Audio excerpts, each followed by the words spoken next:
Bienvenue donc à tout le monde. Merci pour votre présence pour cette quatrième table ronde plutôt. Donc sur le sujet, comme disait, l'allongement de la durée de vie. Donc moi du pôle éco-conception, Gonzalo Baroc, ingénieur d'études, accompagné de ma collègue.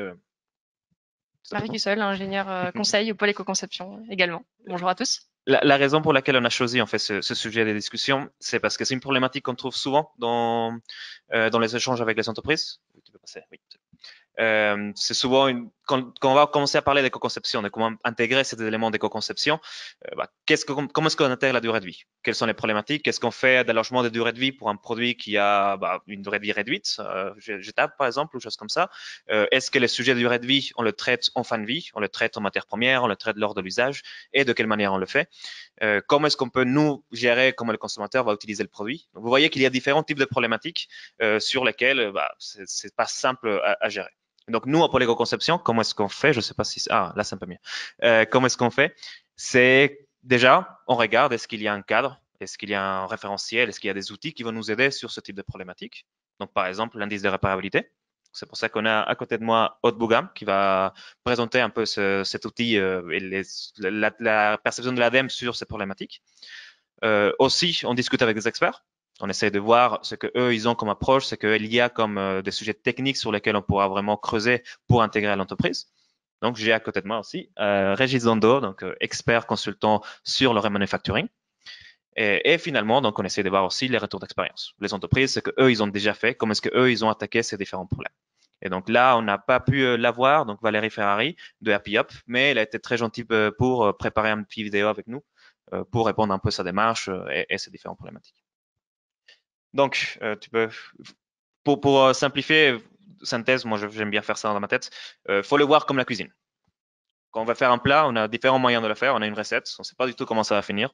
Soit c'est une bon sens complètement, ça, il y a des risques, on peut finir mal. Soit c'est une recette très spécifique, soit on sait des vidéos pour s'inspirer, soit on fait un mélange d'un peu tout. Et c'est vraiment un peu comme ça qu'il faut traiter la durée de vie, parce que c'est très lié à comment est-ce que c'est utilisé, le contexte de l'entreprise, le contexte de l'utilisateur en lui-même. Et donc, il faudra vraiment beaucoup s'adapter et aussi maîtriser un peu ces différents éléments. Et j'ai un peu faim, donc je vais faire ce lien entre bouffe et autres, souvent je pense à cette table ronde. Ce sera une bonne introduction pour ce qui nous attend après, du coup. Et il y a un autre enjeu qui est très lié à la durée de vie aussi aujourd'hui, qui est le contexte actuel. Depuis quelques temps maintenant, il y a un contexte assez prenant qui est aussi existant pour les entreprises qui mettent sur le marché des produits, qui les fabriquent, qui les produisent. On observe notamment un allongement des temps d'approvisionnement, une augmentation du coût des matières premières, on remarque ça également, et on remarque aussi une raréfaction et même parfois une pénurie de certaines matières ou composants. Donc c'est aussi des enjeux qui sortent des enjeux environnementaux, mais qui sont aussi très importants aujourd'hui et qui nous encouragent fortement à maximiser les ressources qu'on utilise et à du coup maximiser leur durée de vie derrière. Donc, on vous a mis aussi une petite source sur certains dispositifs qui vient de l'association HOP, Halte à l'obsolescence programmée, qui travaille aussi sur le sujet en tant qu'observatoire, qui produit pas mal d'informations. Et l'idée de cette table ronde, ça va être du coup d'explorer donc 3 pistes d'allongement de la durée de vie des produits, comme on l'a dit, la réparabilité, le remanufacturing et l'upcycling en dernier, avec le témoignage du coup de l'entreprise. On va commencer en parlant d'indice de réparabilité, du coup, pour débuter, avec l'intervention de Aude Bouguin, donc du service éco-conception et recyclage de l'ADEME, qui va du coup, tu vas nous parler de l'indice de réparabilité et de son lien un petit peu avec l'allongement de la durée de vie des produits. Donc, je te laisse la Merci parole. Marie. Est-ce que Oui, tu veux la zapette ou est-ce que je m'en oui, je occupe? veux bien. Oui. Flèche de droite. Merci. Merci. Je rebondis peut-être sur le dernier chiffre qu'il y avait sur la slide précédente. Hop. Les matières premières représentent 80% de l'impact environnemental d'un téléphone portable. En fait, pour remettre le contexte de pourquoi est-ce que on travaille autant sur l'allongement de la durée de vie, c'est que sur la plupart des produits, tous les biens de consommation, la phase la plus impactante du cycle de vie, c'est la fabrication. Donc plus on va travailler sur l'allongement de la durée de vie et donc moins ça sera important sur la phase de fabrication. Donc c'est aussi pour ça qu'on travaille vraiment sur des politiques d'allongement de la durée de vie. Ça passe par l'allongement de la durée d'usage et donc des stratégies comme la réparation pour que le produit tel qu'il a été conçu, avec les fonctionnalités pour lesquelles il a été conçu, puisse vraiment durer le plus longtemps possible.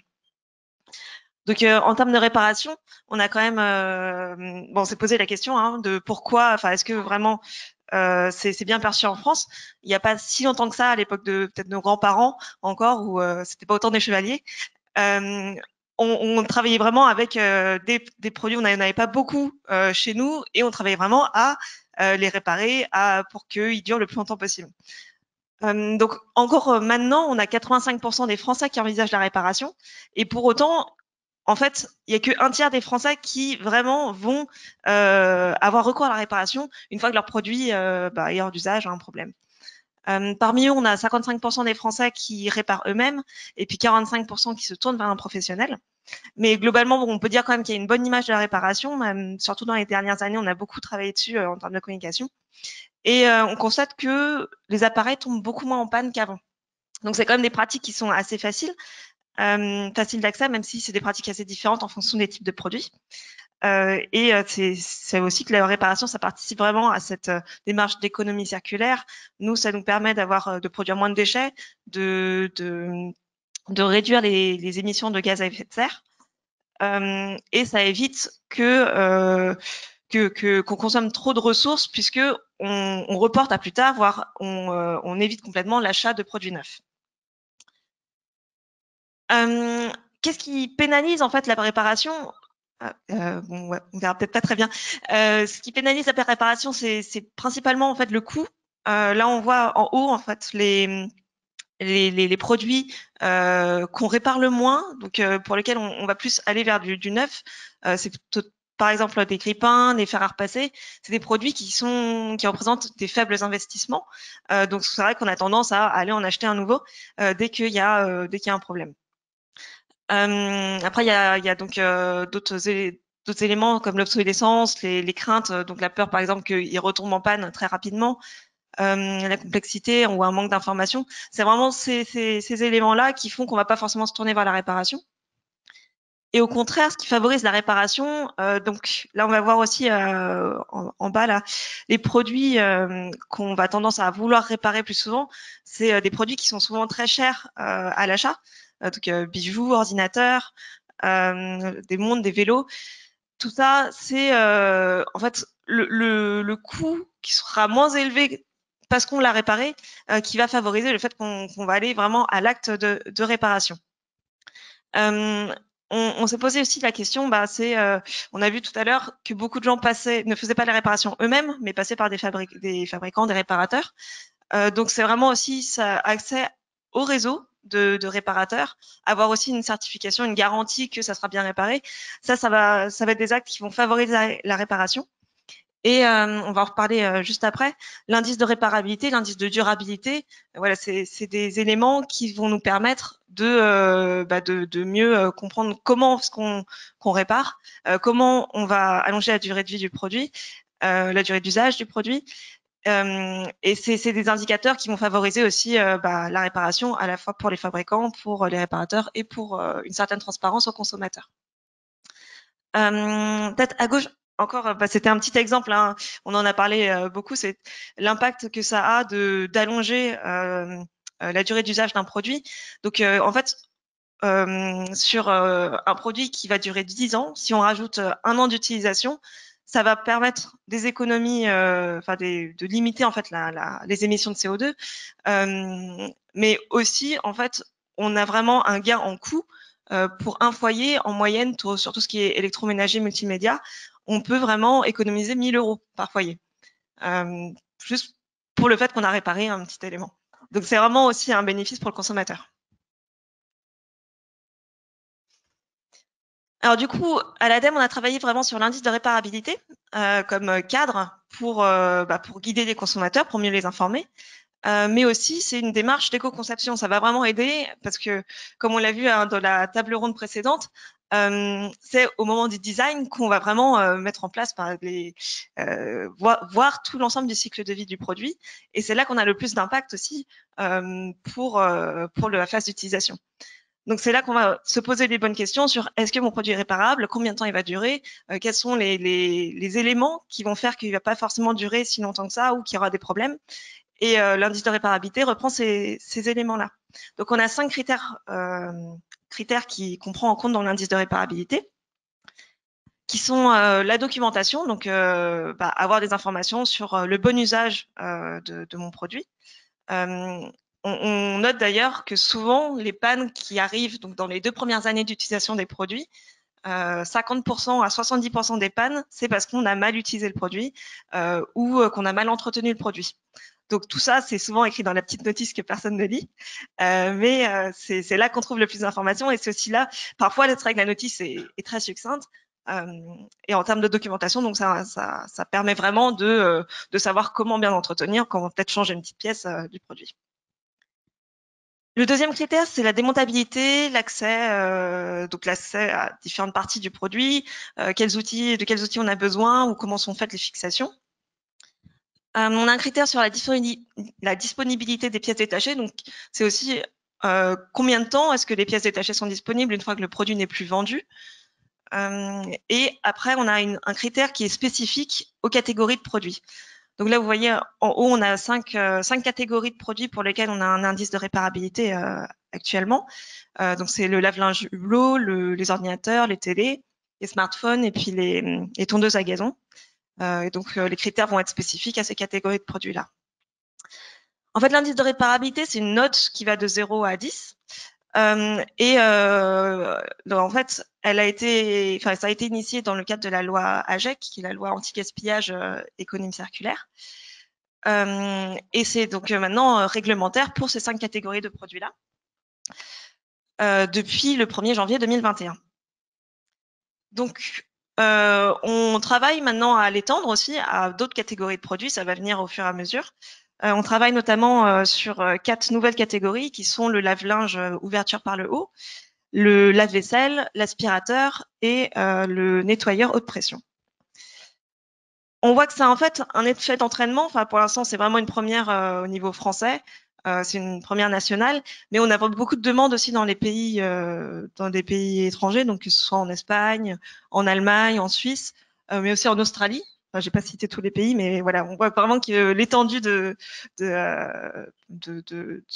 l'indice, parce qu'il est aussi, c'est un cadre très très bien défini et qui est facilement déclinable à d'autres pays.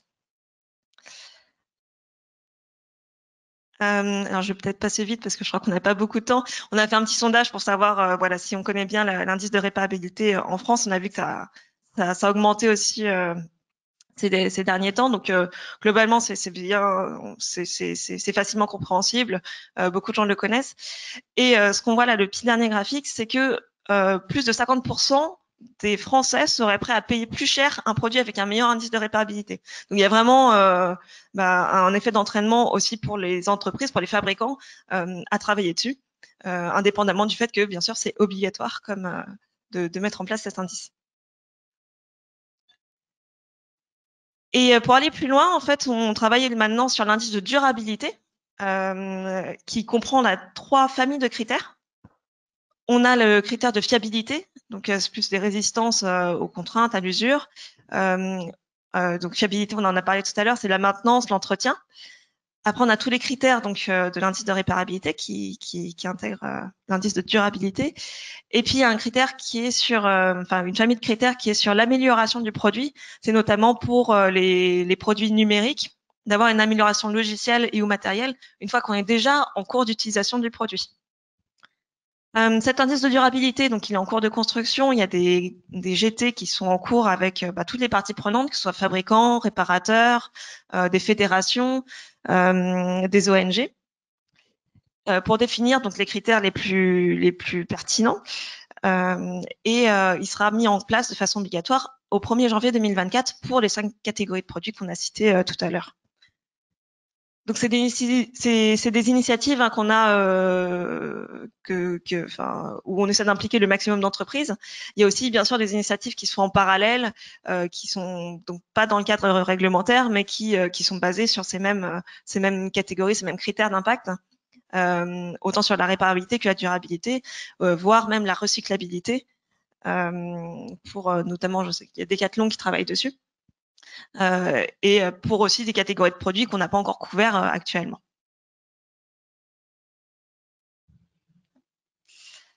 En termes de financement, on a un fonds réparation qui est piloté par les éco-organismes. Donc ça permet en fait de garantir au consommateur qu'il va pas payer plus cher pour la réparation. Donc ce fonds c'est basé sur les éco-contributions. Ça permet de réduire le coût de la réparation, donc c'est de payer directement les réparateurs, pour rembourser en fait directement les réparateurs, des réparateurs qui sont référencés par les éco-organismes ou qui sont labellisés. Et donc ça permet vraiment qu'il y a un coût minimal pour le consommateur. Et on note justement, donc on a fait des études sur l'indice de réparabilité, on voit vraiment qu'il y a 0 coût supplémentaire pour le consommateur de passer par la réparation. Donc ce fonds de réparation, il va démarrer à l'automne pour les équipements électriques et électroniques notamment, mais ça concerne d'autres filières. Alors, juste pour remettre encore dans le contexte, la réparation, bien sûr, c'est une des démarches qui permet d'allonger la durée d'usage des produits. Mais voilà, il y a beaucoup d'éléments qu'on peut faire, que ce soit en tant que professionnel de mettre en place ces indices-là, mais aussi en tant que consommateur, enfin en tant que particulier. Je vous invite à regarder le site de l'ADEME, Longue vie aux objets. .gouv.fr. On voit vraiment à chaque étape la démarche, les éléments importants qu'il faut prendre en compte quand on achète un produit, quand on utilise un produit. Donc évaluer ses besoins, voilà, on en a parlé en numérique, bien cadrer le besoin et pas surconsommer avec plein de fonctionnalités en fait dont on n'a pas besoin. Acheter responsable, donc acheter par exemple l'écolabel européen, mais enfin il y a beaucoup d'indices qui sont sur le marché. On l'a vu aussi avec Auchan. Optimiser l'équipement et son utilisation, c'est peut-être l'économie de la fonctionnalité. Est-ce que j'ai vraiment besoin d'avoir ce produit chez moi, de l'acheter, de le garder pour moi, en être propriétaire? Est-ce que je peux pas juste le louer parce que de toute façon j'en ai besoin que 2 fois par an? Entretenir, protéger. Donc voilà, c'est mieux utiliser son produit, le faire durer plus longtemps. Réemployer, réutiliser, c'est aussi peut-être acheter reconditionné, le proposer, lui proposer une deuxième durée de vie, enfin une deuxième vie complètement, tout en ayant les mêmes fonctionnalités. Puis trier, c'est aussi ranger ses placards, faire en sorte d'avoir de la place chez soi pour pouvoir allonger la durée d'usage du produit, mais pour quelqu'un d'autre. Merci beaucoup. Merci Aude. Oui, non, je vous laisse. Oui, donc oui, pour synthétiser, cet outil-là, c'est quelque chose qu'on voit souvent dans les entreprises aujourd'hui qu'ils adaptent. Même les entreprises qui sont pas gérées par ces référentiels-là, ils regardent, ils sont publics, donc on peut accéder aux différents documents et après les réutiliser ou les adapter au chaque contexte. Donc c'est des choses qu'on voit de plus en plus souvent. Et autre chose donc qu'on va voir de plus en plus souvent, c'est le remanufacturing, donc un système pour retravailler un peu le produit et qui va avoir un expert plus que moi sur le sujet. Merci. Bonjour. Donc, en effet, une des stratégies pour allonger la durée de vie des produits, c'est de régénérer sa valeur.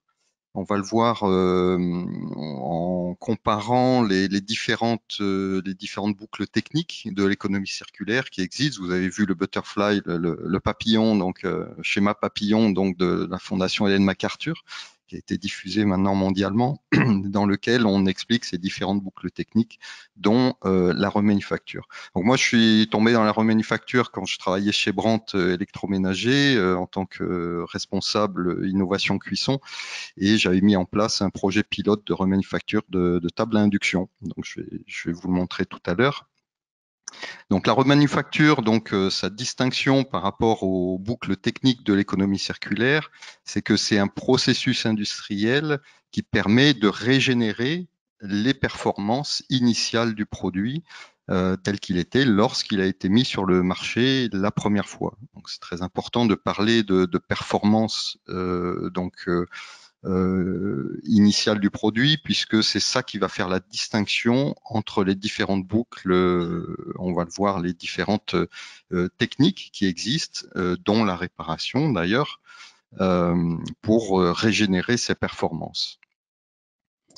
Le processus est assez particulier puisque c'est un processus qui est assez lourd, qui nécessite des investissements plus ou moins important en fonction de la typologie de produit, mais l'idée c'est donc de collecter d'une certaine manière, de collecter de manière la plus optimale possible, et on va le voir qu'en étudiant l'ensemble du cycle de vie du produit remanufacturé, on intervient et on doit optimiser chaque phase pour qu'elle soit la plus respectueuse de l'environnement, mais aussi bien sûr la plus économique pour l'entreprise, puisque l'aspect économique est extrêmement important pour permettre de mettre en place donc ces activités.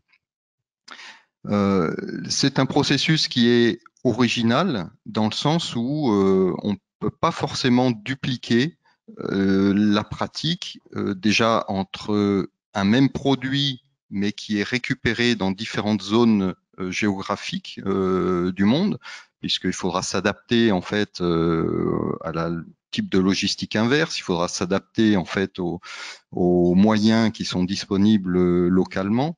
Il faudra s'adapter aussi aux modes de régénération qui seront à disposition en fonction aussi des expertises que l'on trouvera donc localement.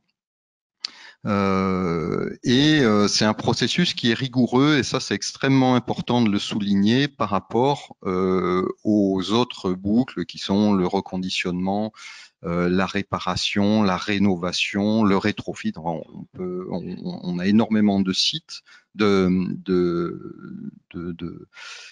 noms en fait qui peuvent signifier la même chose ou une différenciation par rapport à la remanufacture. Ici, je vous ai fait un petit graphique qui peut paraître complexe, mais qui est assez simple en fait. Où vous avez en abscisse donc la durée, en ordonnée donc vous avez le niveau de performance du produit. Sur la courbe violette, on voit que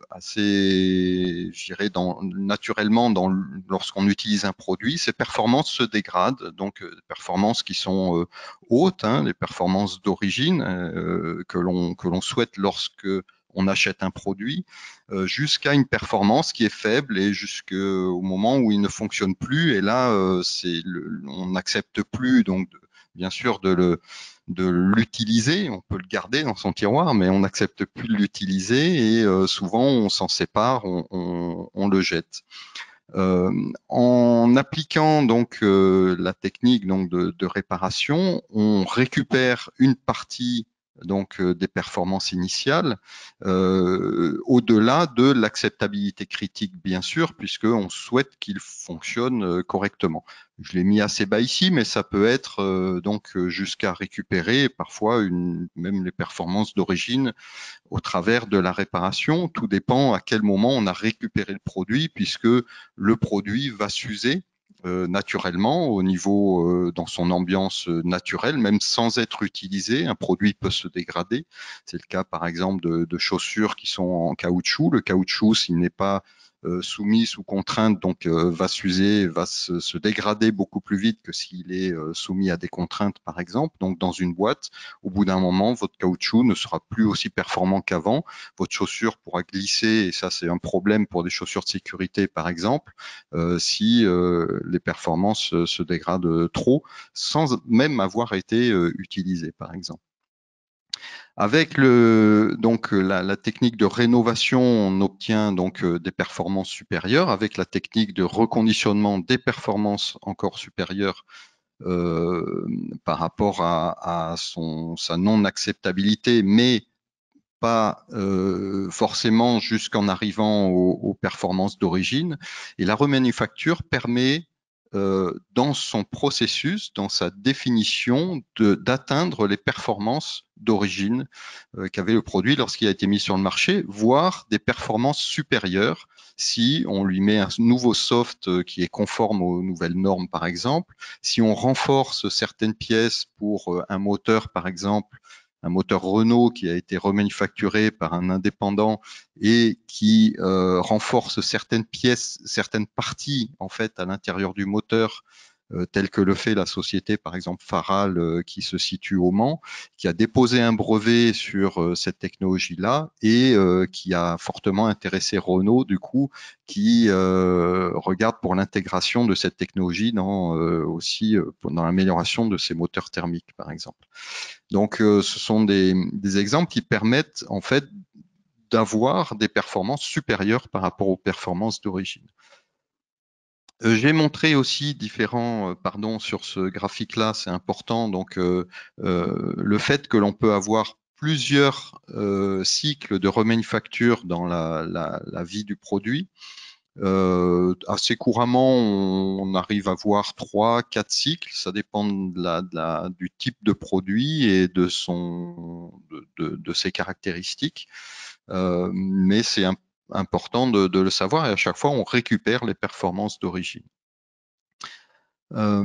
Ici, on peut voir les différentes applications qui sont très diverses. Donc, dans les hôpitaux, avec des scanners, par exemple, avec l'entreprise Siemens. En bas à droite, les robots avec la société Robotif, qui est un indépendant.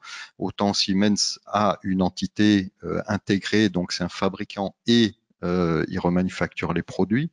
Vous avez des turbines d'éoliennes en bleu, voilà. Vous avez Ricoh aussi qui remanufacture des photocopieurs, par exemple.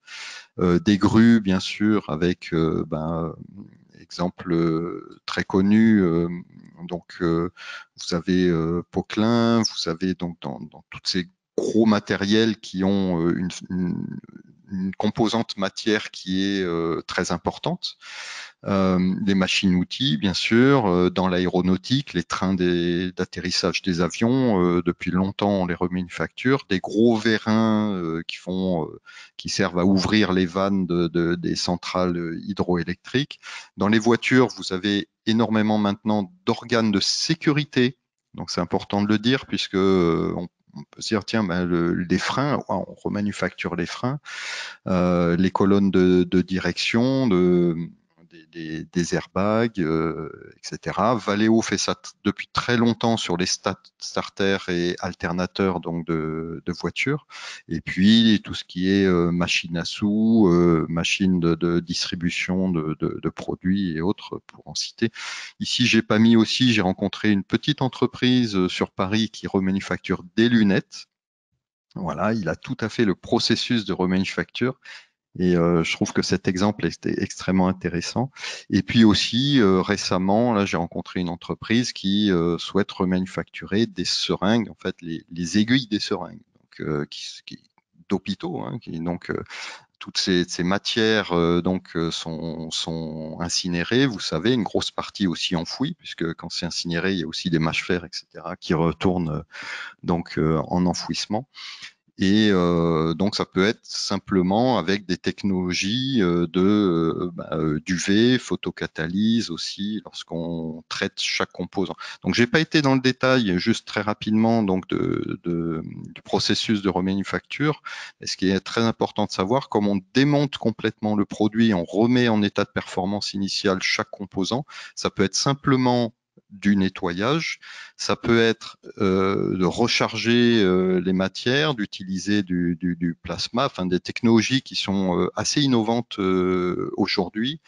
Et puis ensuite, on réassemble le produit.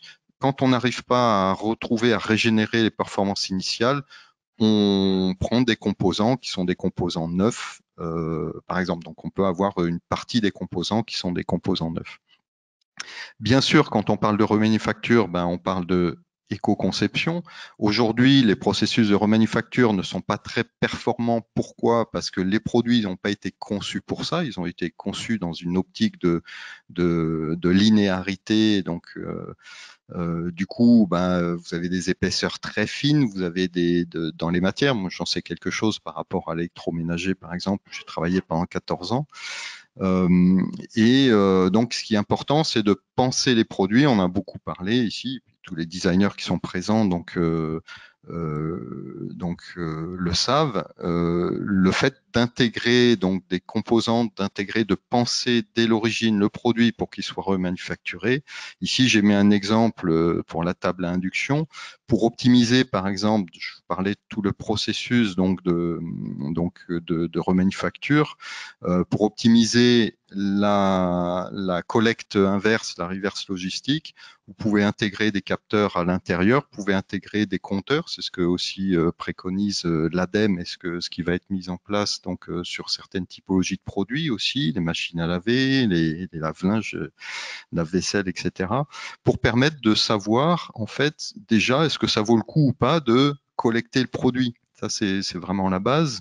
Par rapport à la typologie de produit, est-ce que ça va être facile de le démonter et est-ce que des composants vont pas être vraiment tellement abîmés que ça vaudra pas le coup de le remanufacturer. Donc, je vais pas tous les lister, mais ensuite, vous avez bien sûr l'optimisation du démontage, l'optimisation du nettoyage des pièces, optimisation de l'accessibilité pour pouvoir en fait recharger certaines matières, réusiner, etc.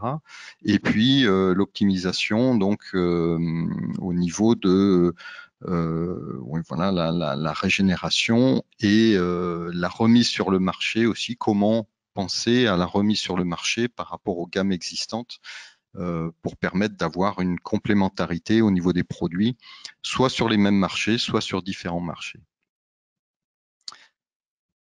Je crois que c'était ma dernière slide, oui, c'est ça. Merci Régis. Donc là, on va passer aux vidéos d'Apiop. Tout à fait, la troisième intervenante qui va nous parler d'upcycling et d'upcycling industriel, merci. En particulier, n'a pas pu se déplacer aujourd'hui malheureusement, donc on a quand même pu en avance, et on la remercie, enregistrer une petite vidéo pour un peu traiter du sujet qu'on va vous passer maintenant, et puis on conclura juste après avec peut-être un tout petit temps pour les questions, mais assez court je pense. Donc on va lui laisser la parole.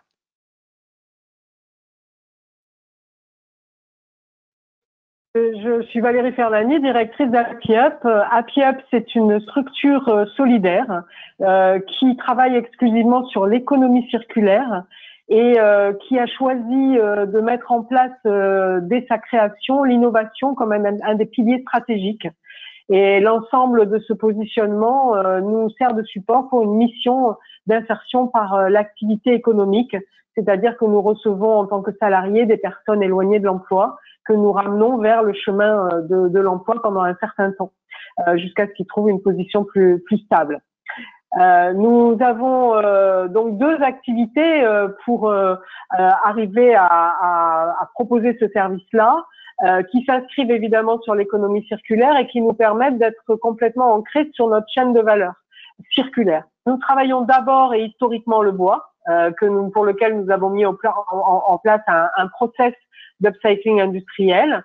Et nous travaillons depuis 2018 avec l'Université de Pau pour mettre au point des nouvelles matières à partir de cuir et de textile. Et c'est ce que nous appelons donc l'upcycling des nouvelles matières ou des éco-matières chez nous. Donc autant sur le bois, nous travaillons plutôt avec des technologies assez traditionnelles comme l'ébénisterie ou la menuiserie pour recréer de la matière. Autant sur le cuir et sur le textile, nous travaillons avec d'autres formes d'applications de technologies qui sont plutôt liées au monde des composites. Alors bon, l'upcycling, c'est un mot qui n'a pas de définition véritablement officielle, donc c'est chacun qui a un petit peu la sienne. La nôtre, on a pris une définition assez courante, qui est celle d'utiliser des objets ou des matières usagées ou obsolètes et de les transformer de façon à augmenter leur valeur esthétique ou marchande. Je pense que c'est une définition assez large qui représente bien ce que nous faisons, mais qui ne suffit pas en réalité puisque l'upcycling est souvent pris en compte pour la recréation de matières, de vêtements, notamment à partir des mêmes vêtements qu'on relook. Il y a un côté relooking qui existe dans le domaine de l'upcycling. C'est pour ça que nous avons choisi d'ajouter l'adjectif industriel derrière upcycling. Parce que notre objectif est de travailler avec un gisement hétérogène, les meubles usagés par exemple à l'origine, et de pouvoir créer des meubles en série, de fabriquer des meubles en série ou sur mesure, mais avec une technologie qui permette de faire des améliorations, des optimisations d'échelle et de travailler en production en série ou en tout cas de pas forcément être que dans une dimension artisanale. Alors notre philosophie, elle est double. Hein. D'abord, effectivement, par le biais alors de l'upcycling ou du réemploi, hein, parce que nous avons parfois, je vous l'ai dit, dans nos exutoires, on a un peu de réemploi, donc ça fait aussi partie de l'allongement de la durée de vie des matières ou des objets. Mais le plus gros, c'est quand même l'upcycling. L'objectif est d'augmenter la durée de vie de la matière ou de l'objet par le fait de lui donner une seconde vie au travers d'un nouvel objet.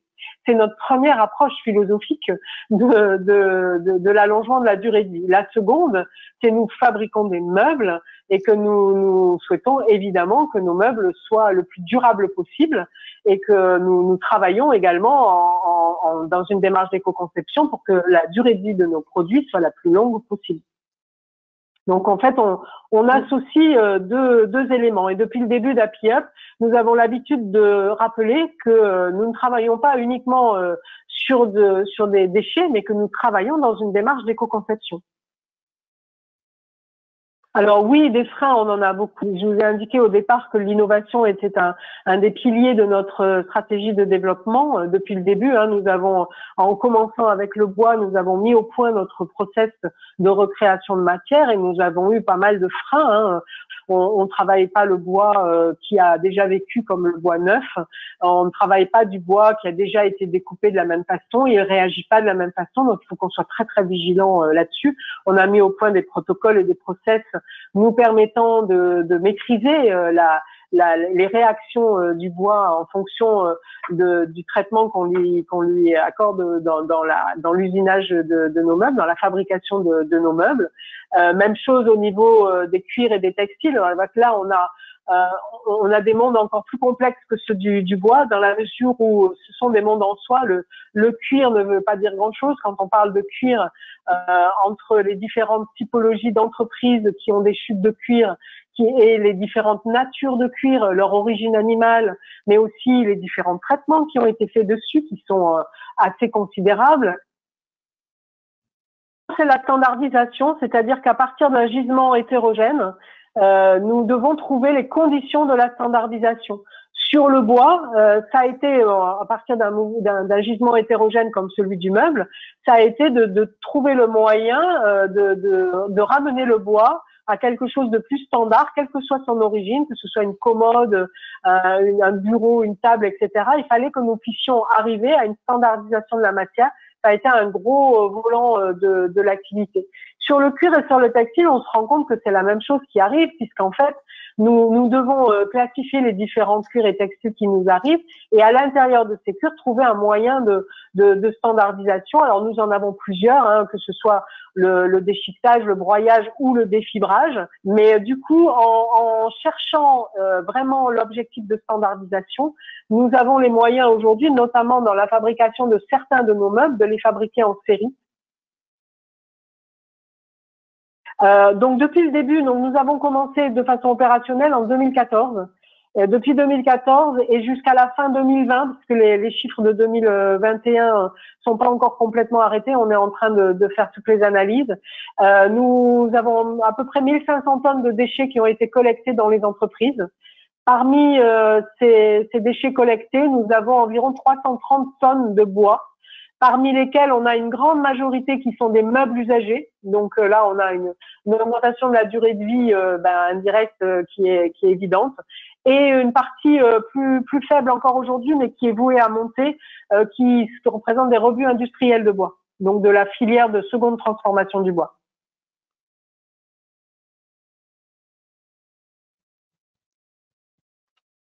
Donc, on remercie énormément Valérie Fernani pour nous avoir accordé cet entretien et avoir levé le flou du coup sur l'upcycling industriel, à défaut de l'avoir fait sur la qualité de la vidéo.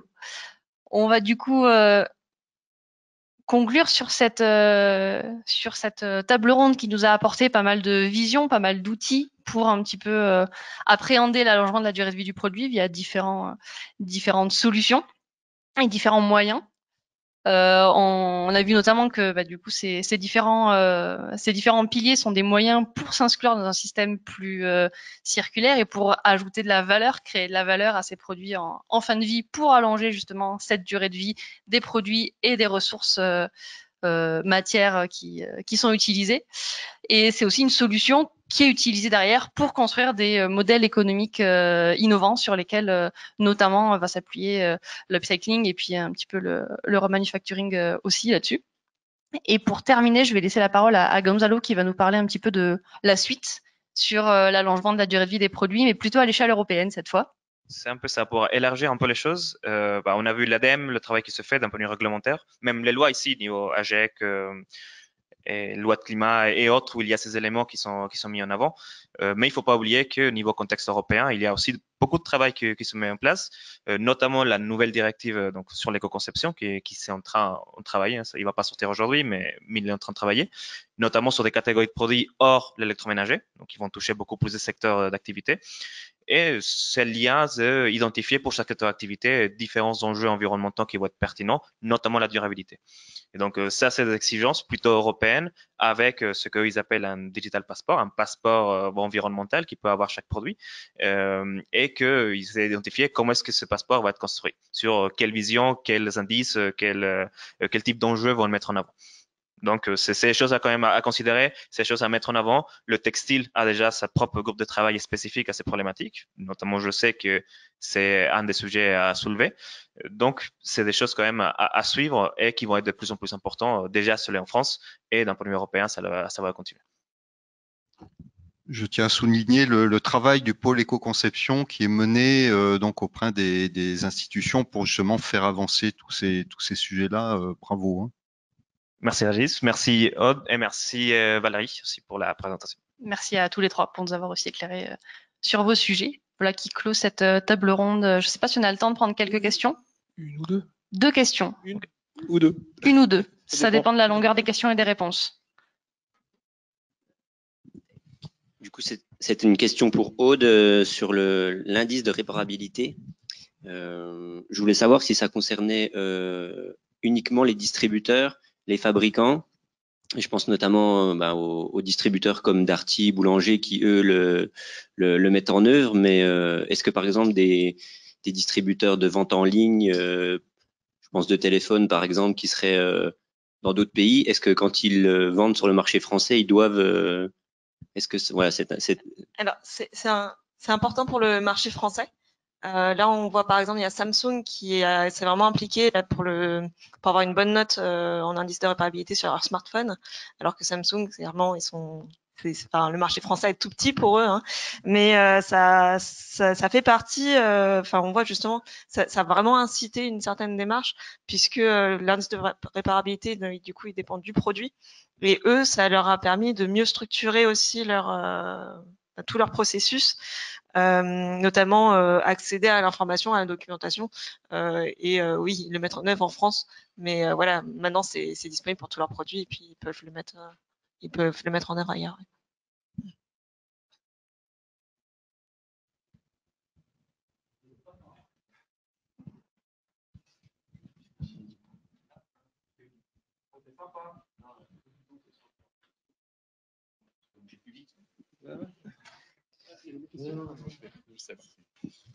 Merci Nancy, je pense qu'on est plusieurs à avoir faim. Je vais essayer de faire vite. Au début des tables rondes, on a pas mal parlé de design thinking, donc de l'importance de l'utilisateur et de son comportement. Comment est-ce que ça s'inscrit dans une perspective de durabilité ou de réparabilité? Est-ce que c'est quelque chose qui est pris en compte, l'aspect accompagnement de l'utilisateur pour qu'il initie cette démarche? Ou est-ce que pour le moment, on est plus sur trouver des solutions sur comment réparer ou comment rendre plus durable indépendamment de l'utilisateur? Je vais commencer à répondre. Enfin, nous, en tout cas, en éco-conception, on trouve ça vraiment très important que dès la phase de conception, on réfléchisse aux besoins utilisateurs, qu'on ait vraiment cette réflexion de demander leurs besoins. Donc déjà, c'est la conception qui va s'adapter aux besoins des utilisateurs. Et après, sur une autre ligne, effectivement, il y a peut-être une démarche de changement de comportement où on va essayer de sensibiliser les consommateurs à mieux utiliser leurs produits. Ou voilà, c'est vrai que parfois il y a des produits qu'on utilise très couramment et on se rend pas compte de ce qui a été fait comme travail en amont pour pouvoir, en fait, parce que ça simplifie les choses pour l'utilisateur, mais en fait on n'est pas conscient de cette fonctionnalité-là. Je sais pas si vous avez vu peut-être des petites vidéos sur notamment le petit bout de papier là dans lequel on met du ketchup, qui normalement en fait est fait pour être défait. de manière à ce qu'on ait plus de place pour tremper sa frite dans le ketchup. Ce genre de choses, bah, ça manque de communication. Et en fait, on va travailler dans l'éco-conception non seulement à réfléchir à ces fonctionnalités-là, mais il faut, comme on l'a vu tout à l'heure, beaucoup communiquer sur ce qui a été fait aussi pour que ça marche. J'ajouterais en effet sur la remanufacture aussi, c'est que l'utilisateur puisse comprendre. Il y a un gros travail qui est en cours, là, une étude qui est en cours par l'ADEME justement, pour faire en sorte de comprendre ce que c'est la remanufacture et faire en sorte de bien communiquer ces différents niveaux pour rassurer aussi l'utilisateur que son produit, il a un niveau de performance qui est satisfaisant par rapport à ce qu'il veut faire. Maintenant, au niveau du design thinking, c'est vrai que lorsqu'on conçoit un produit, il est fondamental. Quand j'étais chez Brand, donc c'est d'intégrer cette dimension vraiment UX, usage utilisateur, pour concevoir les produits et intégrer en même temps la dimension, toute cette dimension qui est de remanufacture donc du produit, et faire en sorte de aussi penser à la remise sur le marché après la remanufacture pour pouvoir justement rassurer l'utilisateur, donc concevoir le produit d'une manière à ce qu'il garde cette valeur et qu'on puisse la régénérer en fait plusieurs fois.